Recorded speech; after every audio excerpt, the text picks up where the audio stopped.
Vancouver Jewish Historical Society on Monday, October 29th, 2007 at the Agudath Israel Synagogue, Ottawa. Mr. Ron Gould will be talking about his family, the Gould family, especially his parents, Hy and Lillian Gould, and their families. Good. Just before Ian introduces Ron Gould, I just want to introduce myself. I'm Stuart Lazier, member of the board of the Jewish Historical Society. And I want to thank this evening Dr. Jeff Sidney in the front for arranging all of the PowerPoint presentations. We've got PowerPoint, video, just video. We've got a lot of stuff going here of a technical nature, but Dr. Sidney very kindly volunteered to get a lot of stuff. So Ian?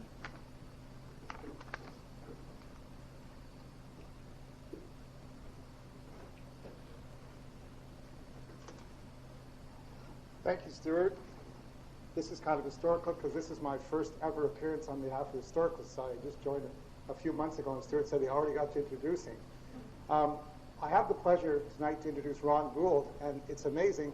I don't know Ron, but I think I know everybody else in this room. I just can't believe our entire old Sandy Hill neighborhood is here. Ritzy Gould, you don't remember me. I lived on Goulburn Avenue, and I used to play football in front of your house. And my old babysitter's here, Bev Durovsky, used to know her as Bev Gold. Mrs. Goldfield's here. Wow, this is amazing. Are you all family?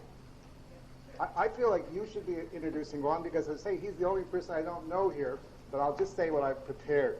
Ron, who will be giving the presentation on the Gould family tonight, led an exemplary career in the public service, and most of you probably know his key area of interest were elections. And Ron spent a good part of his public service career traveling around the world to hotspots, organizing and supervising, playing various roles in elections, places like South Africa, Northern Ireland, Uzbekistan, Kyrgyzstan, Kazakhstan, and Cambodia. He also, in '96, participated in local elections in the West Bank, and in 2005 and 2006 was an observer in the Palestinian elections. So I'm sure Ron has got some other good stories he could tell besides the Gould. But tonight we're here to talk about the Gould family.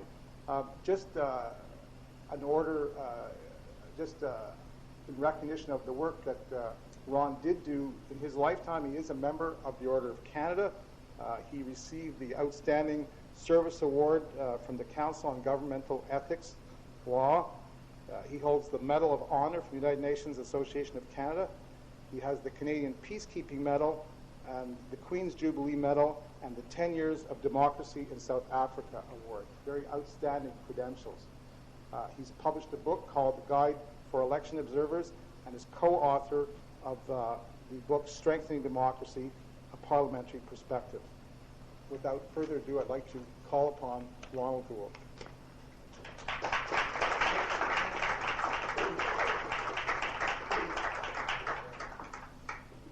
Thank you very much, Ian. It's a real pleasure to be here and to hear all the great things that I've done. It really doesn't feel like it. I just travel around to get my airline points and do a little work wherever I go. Tonight I want to talk about my mother and father, of course, Hy and Lillian Gould, and the Gould family. It's a little bit difficult because I've got such a mix of people here, people who are relatives, close relatives, and who are intimately knowledgeable about some of the things that I can say, and then people who don't know as much. So I'm going to sort of try to tread lightly or on eggshells in between to give you some background about the family first, and then about Hy and Lillian Gould. And at the end, you'll see a video, a DVD that was made some years ago. Richard Chodacroft did a video to talk to my father about his past life and the Pitigorski family. I always regretted I never followed up with other relatives, and I heartily recommend any of you who have older relatives to do such a thing, because this to me is invaluable to see what went on in the past firsthand. And then part of the video also are people that you will probably know talking about High and Lillian at their 65th wedding anniversary party. Well, I went into Ancestors.com, I went into Google, and in trying to trace the Gould ancestry, I was able to get a bit of sketchy information about the great-grandfather and grandmother, the European Goulds. And from what I could determine, David Gould and Anna Gould, who was born Lietsky, came from Ragola, Lithuania, and were the parents of my grandparents, Abraham Gould, and his brother, Louis Gould. And there seems to have been other brothers who were residing in the States, but I couldn't track them down. There's some confusion as to when the family moved to Kovno province in Russia. The documents I could find said that Louis Gould, who was born in 1876, he was registered as being born in the original country of Ragola, Lithuania, but Abraham, his brother, and my grandfather, was born in 1873, 3 years earlier, and registered as born in Kovno, Russia. Talking about Louis Gould, the brother, he married Minnie, and he moved to the USA in 1898 and lived in Montpelier, Vermont until his death in 1959. And they had one son, his name was Dolly Gould, who was mayor of Montpelier, Vermont in the 50s. I couldn't find any specific date on the arrival in Canada of my grandfather, Abraham Gould. And the earliest information I could find was that he had married Anna Horowitz in Montreal on April 24th, 1893. And at that time, Abraham had a hotel business in Montreal. Abraham and Anna moved to Ottawa somewhere between 1895 and 1900. The family lived at 416 Lewis Street, and Abraham had a shoe shop at 359 Bank Street around 1911, 1912. In 1912, there were 7 children, and Mother Anna was pregnant with child number 8, who was Victor Gould. Sometime between January and early April 1912, my father, who was 7 years old at the time, went to his father's shoe shop to find Abraham dead, having committed suicide from drinking carbolic acid. Abraham was 39 years old when he died. At this time, the eldest son, Ben, was 14 years old, and he was homesick with typhoid fever and too weak to be told of the tragedy. The coroner's conclusion was that Abraham was deeply worried and depressed over Ben, his eldest son's sickness. And in a suicide note to Anna, Abraham said he could stand the worry no longer. At the time of his death, Abraham was well off, with his business having shown a profit of about $3,000 in the past year. And when he had sold his Montreal hotel business before moving to Ottawa, his property had sold for over $16,000. So it was not a financial concern. It was a concern about Ben, who ironically survived and went on to live a full life. Grandmother, Anna Gould, who was born in 1870 in Russia, continued to live in Ottawa after Abraham's death until she died in January 1955 at the age of 84 years. Now, before going into the details about Lillian High, my parents, I want to give you some background about the rest of the brothers and sisters of the Gould family. I mentioned Ben, the oldest, who was born on October 15th, 1898 in Montreal. He moved to New York City as a young man around 1920, having served in the Canadian Army in the First World War. He married Betty and worked in New York clubs, including Jack Dempsey's restaurant on Broadway. Later on, he opened his own convenience store, died at the age of 71 in 1969. Alec, the next oldest, born on August 19, 1900, also went to New York with Ben, where he met and married Irene in June 1930. He was in the lumber business in New York. They had 2 children, Janice and Edward, both of who still live in the U.S. And Alec died in 1981 at the age of 81 years. Actually, my father joined Ben and Alec when they went to the U.S., but he returned to Ottawa shortly afterwards. And I was told that one of the reasons for his return and the fact that he didn't remain in the States was the attraction of a young lady by the name of Lillian Levine. More about this later. Polly, Pat Gould, she was the mystery sibling. She was born in 1902, went to New York in 1920, and for many, many years, no one knew, and no one knows to this date, what she did there, what she was doing, and there was all sorts of rumors and so on. Eventually, she married Henry Renault in New York in 1942. They had 2 children, Susan and Arthur, who live in the U.S., and her family moved to California in 56. Pat died in 1979 at the age of 77. Sylvia Gould was born 1904 and married Calman Smith. They lived in Ottawa, and Cal had a shoe store on Spark Street for many, many years.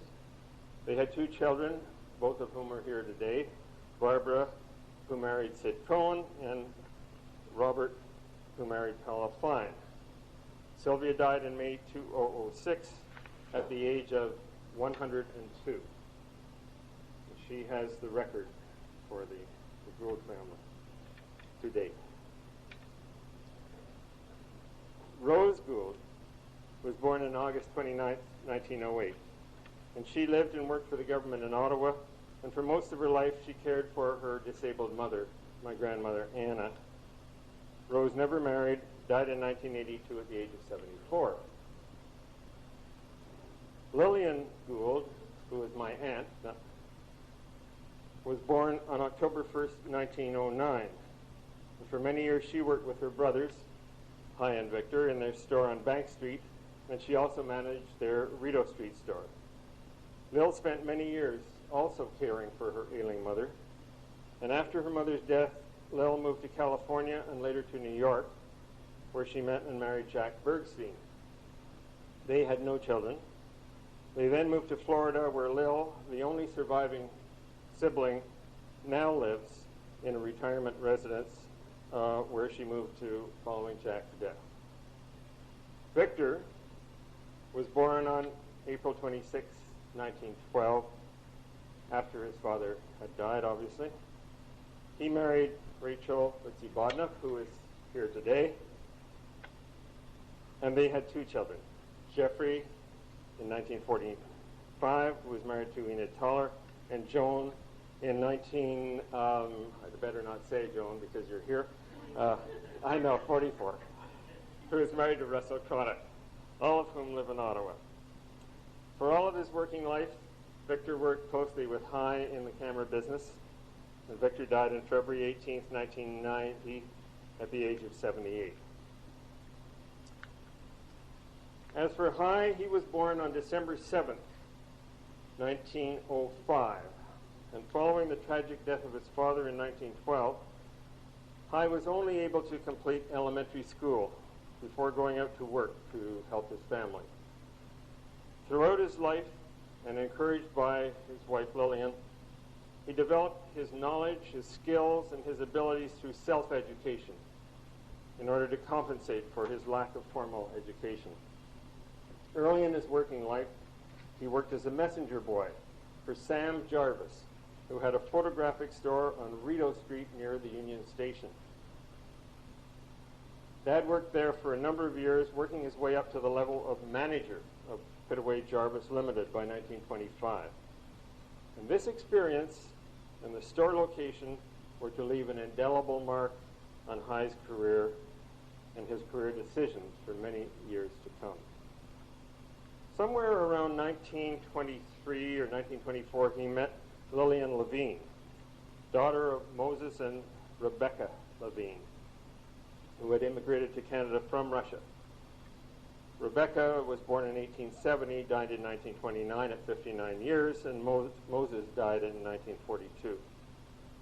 Lillian was a twin sister. She and her twin sister Goldie were born in December 19th, 1904.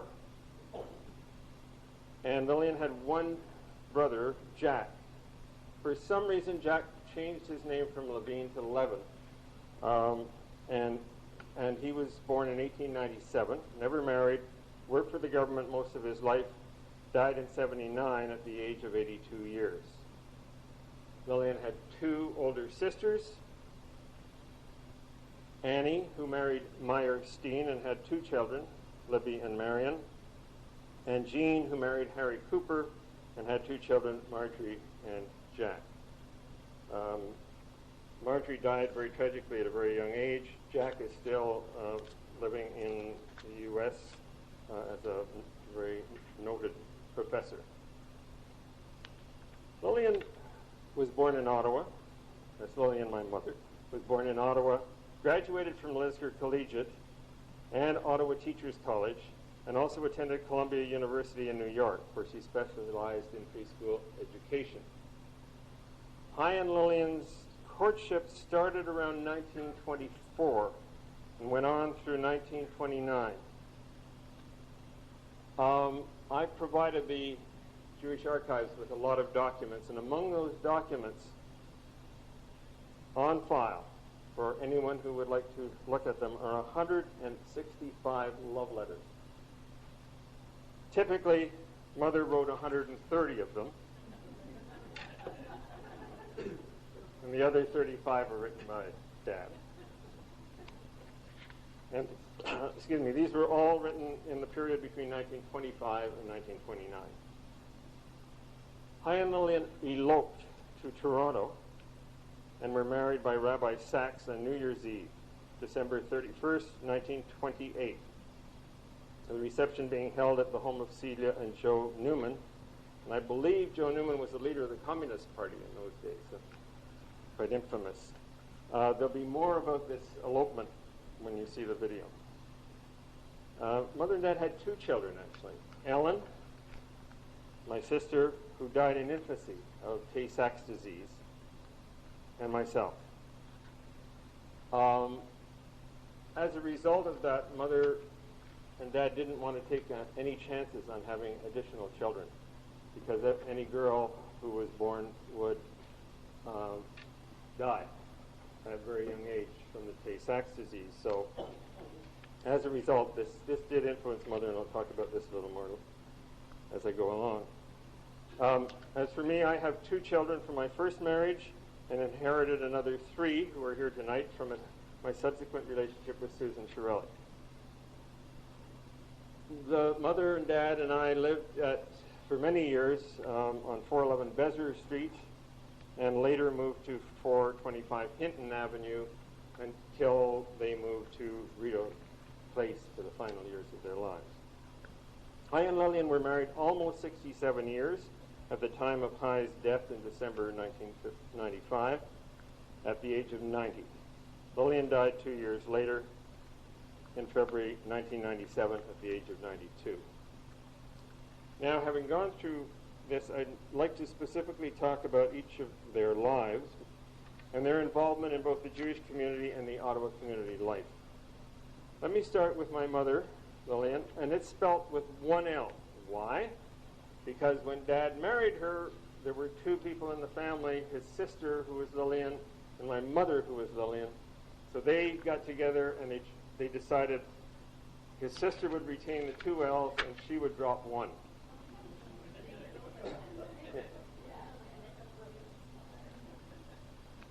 So, after marrying Hi in 1928, Lillian taught school and helped Hi in the store.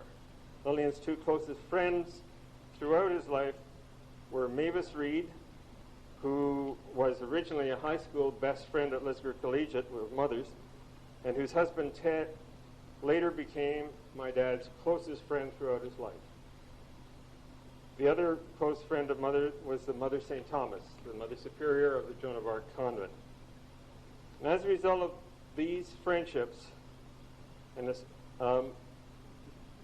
had a major influence on my life, being brought up in a very wide and very varied society.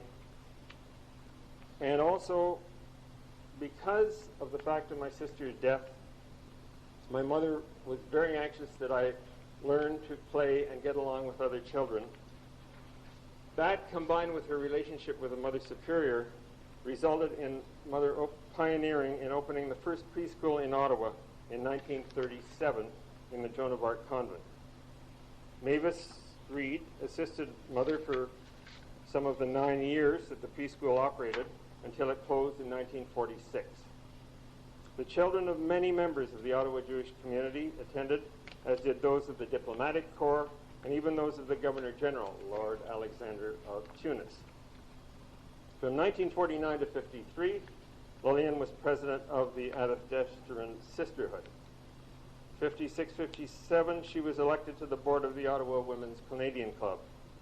69, she was on the Ottawa Council of Women. And in 73 and 74, she was a member of the board of directors of the Protestant Children's Village, a treatment center for seriously disturbed children.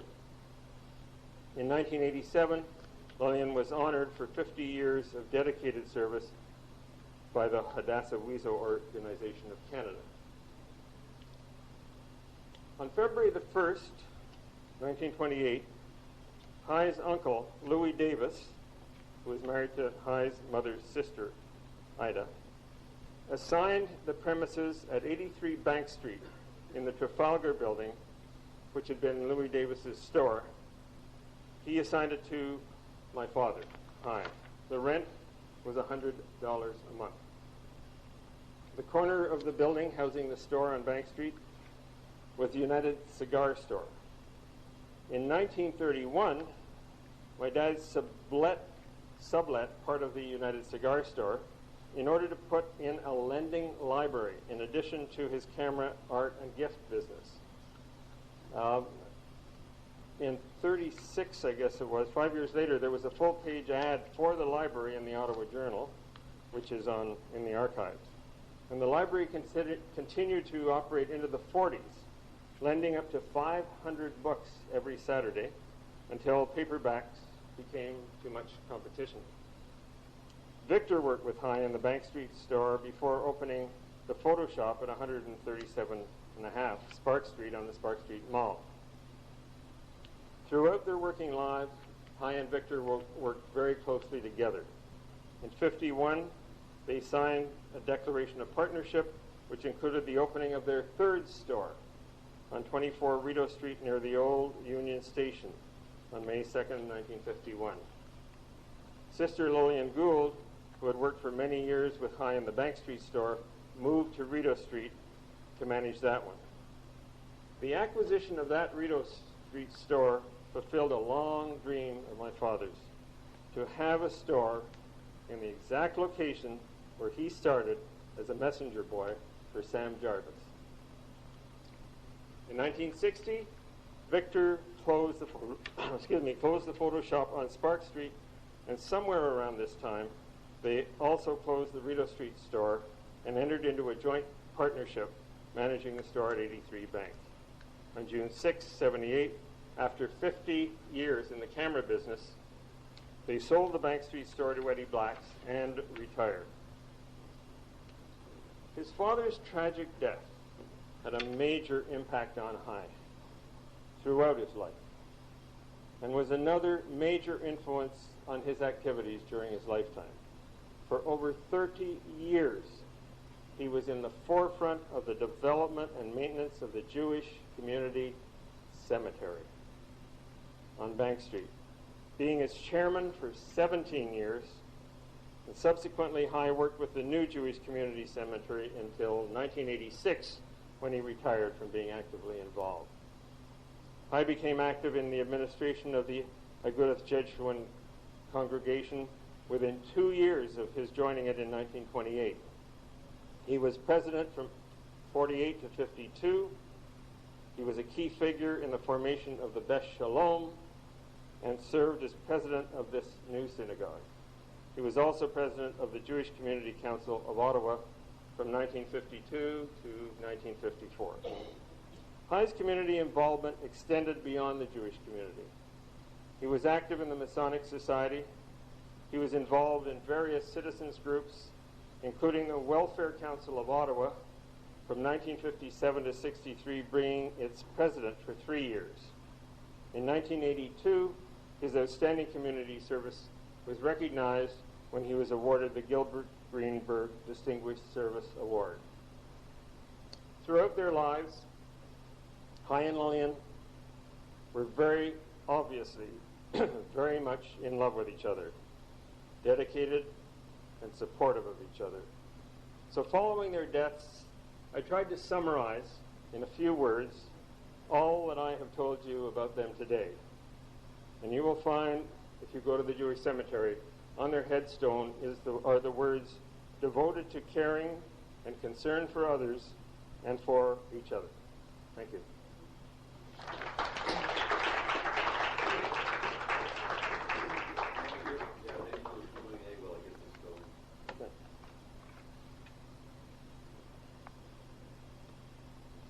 Did you want to cut those lights? Yeah, I was just going to take a look at the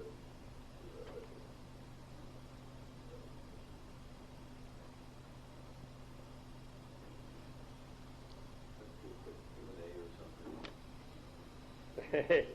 That's true. Any questions or comments while we're waiting for the technological miracles to happen? Yes.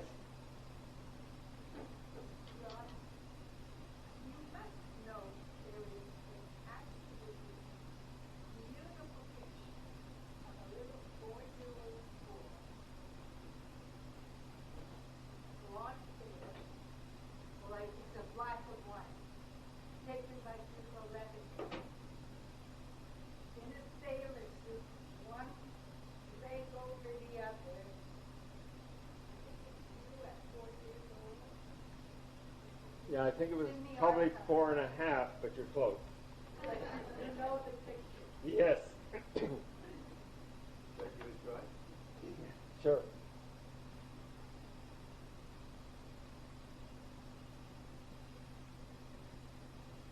There it is. Oh, speaker's not on. That would help. Turn it up to celebration. And this rings, when I hear the word centennial, it rings a bell to the tune of those were the good old days. Well, I don't know if it was so good. We have had bitter cold weather at that time. We had no Talmud Torah. We had no Bible here. We had no chapel. Our teaching methods in the Hebrew school or the classes that I attended would not be approved by the present-day standards of education. I became bar mitzvah at Killian Avenue Synagogue on a very cold winter day in which many of us wore our top coats to keep warm. My teacher was very pleased with me, and I was very happy that he had given me lessons in my Torah. We become very happy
1928, I was accepted as a member of the North Jeshurun, and within a few years, I was nominated and elected to the Board of Trustees. My first assignment was in the Ladies' Gallery as an usher. I served on committees, and after 20 years, I was elected vice president, and 6 years later, president of the North Jeshurun. I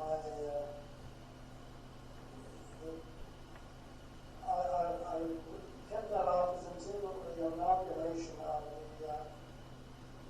the Buddhist Alvin, which is the Rideau Street, the Murray Street, and later on the James Street.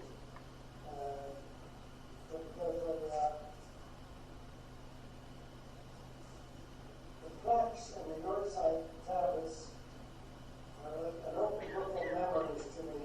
It was a great privilege to have worked with your parents, your grandparents, and great-grandparents, for which I was very thankful. That was the Pedagogskis. The next phrase was in the building of the Jewish Community Center on Chapel Street and the Vegetable Congregation. And we just lived around the corner on Desert Street at that time. There were the Pedagogskis on the corner, and the Zeltells next door, and the Fines, the Kaplans, the Steens, the Coopers, we were all in one block. Week number 3 party. We were held on June 25th, 1989.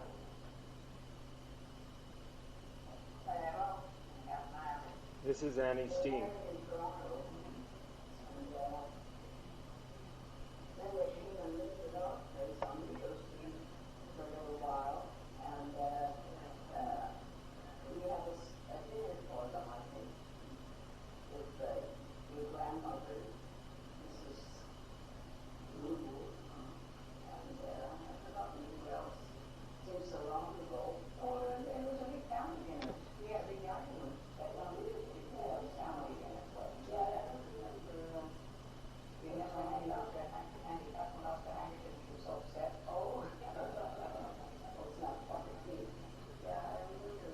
Goldie Levine, mother's sister, and her sister Jean.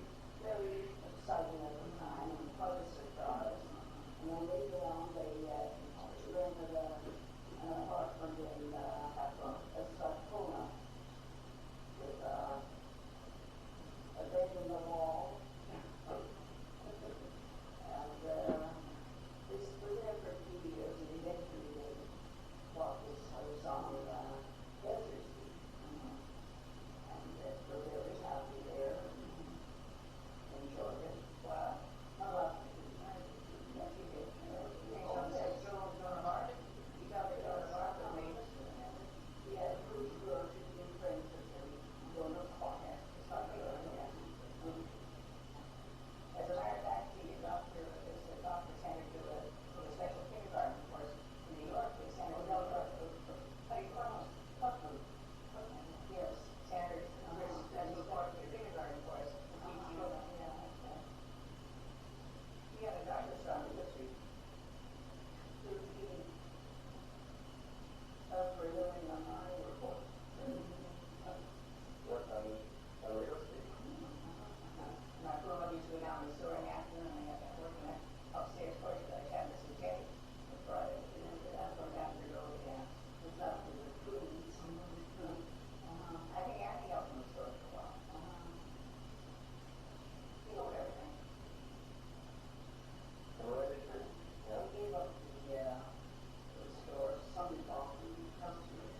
Sylvia Smith.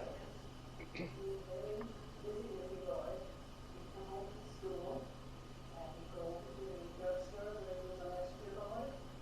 And in the evening, there's a young people actually taking a baby day from Gladstone to do the usher in the evening. And once in a while he'd sneak me in to see the show, but not too often. And he was a busy person. And helped my mother in actually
by Sister Lillian.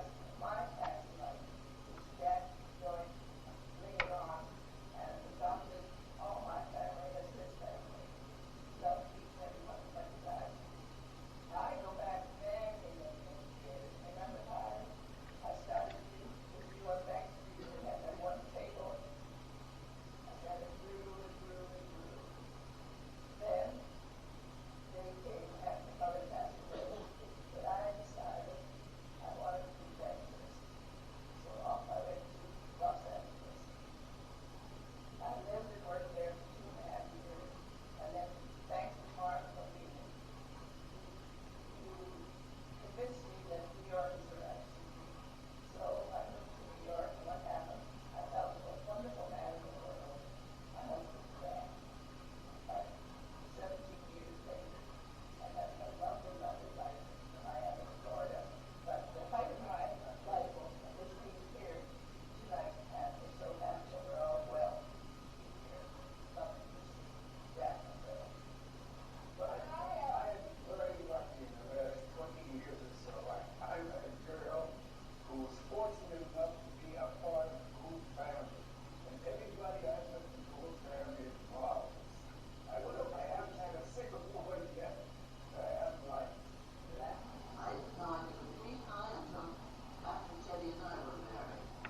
Mavis Reed. And the four of us met. Teddy and I right away. It was friendship right away. And of course, Teddy liked Love Milligan too, but it was a very warm friendship right from the first time we met. And so, of course, our greatest happiness was when they would come up to the lake with us, and of course through coming up to our lake, and then of course it got busier and busier, and the island got busier and busier, and they found your lake, built their own place. And when we lived on Chapel, we lived on Desert. Betty We Slinevsky. were all those kids together. And then in later years, when I really, and I wasn't really too well in French, so I went to French school where we taught, and I can't remember the name of the French school. It was the John Bar School. I can remember that very, very well. And I can also remember when Daddy and Uncle Hi were chairman of the cemetery committee, and we had call dogs. And that was a big event was Daddy and Uncle Hi and I used to go cut the grass and do the flower stuff.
that's the end of the DVD.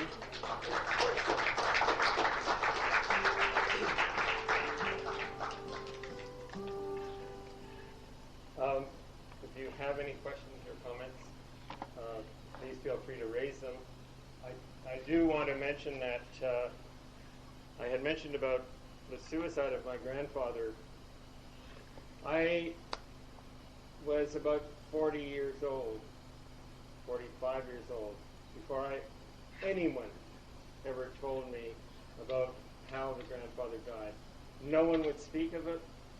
No one would mention anything about the fact that he had died, let alone how he died. It was something that was held very close, and you'll notice that there, even when my father was speaking, he mentioned about the death of his father, and so did Victor, but it was very much just a brief comment. It was something that just never existed as far as the family was concerned.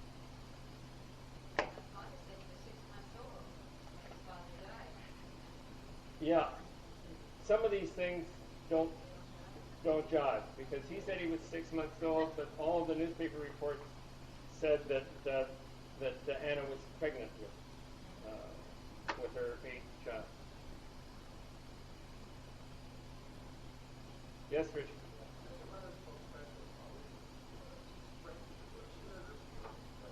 Well, as I mentioned, Mother taught school at Joan of Arc, and one of her best friends was Mother Superior. But Mother taught school in the morning and took French lessons with Mother Superior in the afternoon, and her French was very good. And when I was growing up, I had to speak French at lunch at home, or I didn't get fed. So I got off to a good start looking at society today in Canada.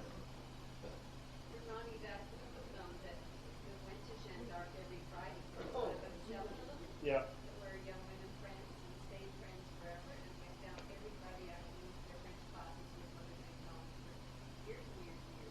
I think until Mom and Dad went to Brazil, until Mother St. Thomas wasn't moved anymore. Thanks, Judy. Yeah. The school was on Sussex Drive, the corner of Sussex and George. First, when you come off Rio Street, it was on the corner there to the left. How's your French, Russell? The only thing I remember about that school is really kind of little land. It wasn't part of that whole school one day. I can remember walking. It was one of the really memories I had, walking down Sussex and trying to see if there was a hole. I think your mother talked about it. Right. Hey, well, thank you very much for putting up with all of that.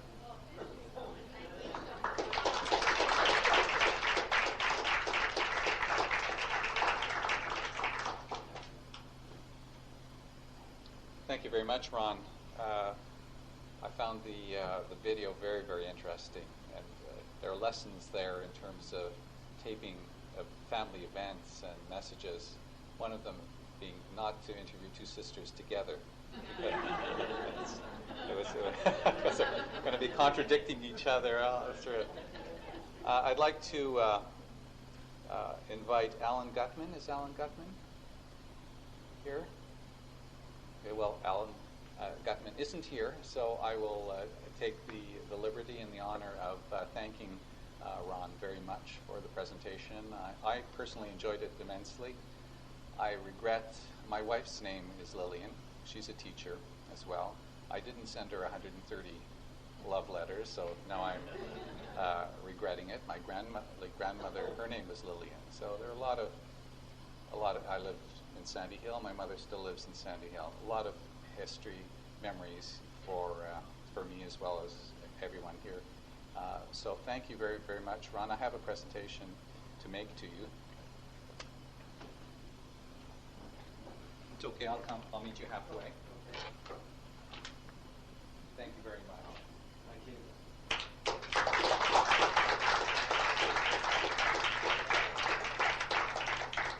Also, thank you. Yes.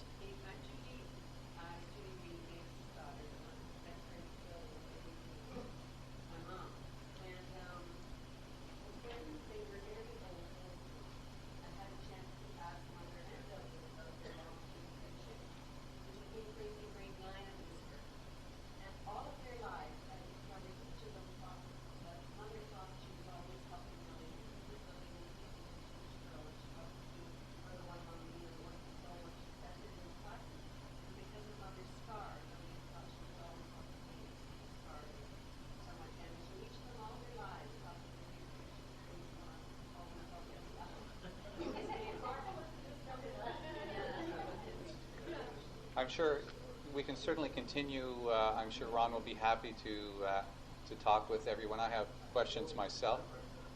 There are refreshments at the back. Thank you very much, Elaine, for organizing this evening and the logistics. Very much appreciated. Thank you, Ian, for introducing Ron this evening, and I hope that you have the pleasure of doing that again. So thank you very much on behalf of the Jewish Historical Society, and please help yourself to refreshments at the back and speak to Ron about anything you wish. Good night.